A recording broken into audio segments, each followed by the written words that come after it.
আসসালামু আলাইকুম। কি অবস্থা সবার? আশা করি অনেক ভালো। তো অনেকে আমাকে দুবাই ভিসা নিয়ে বর্তমানে অনেক বেশি কমেন্ট করেন, কারণ যে এই যে 10 তারিখে, এপ্রিল মাসের 10 তারিখে ভিসা খোলার কথা ছিল।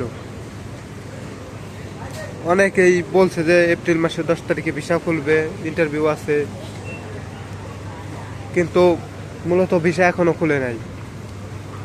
ট্রান্সফার ভিসার কথা বলতেছি, যে দুবাই যে ট্রান্সফার ভিসাটা আছে সেটা নিয়ে অনেক গুজব উঠে সবসময়।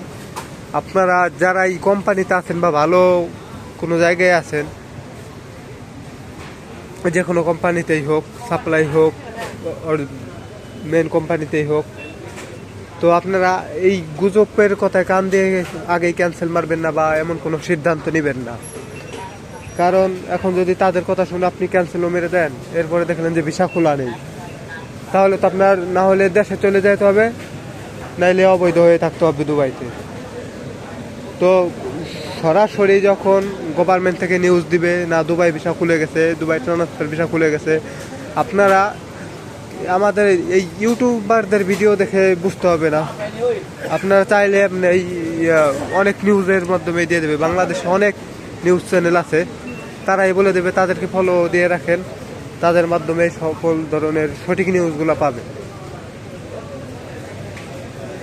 অনেকে ইউটিউবাররা আছে আপনার টাকা কিছু ভিউর জন্য, ভিউ কামানোর জন্য বা ভাইরাল হওয়ার জন্য মিথ্যা কথা বলে থাকবে।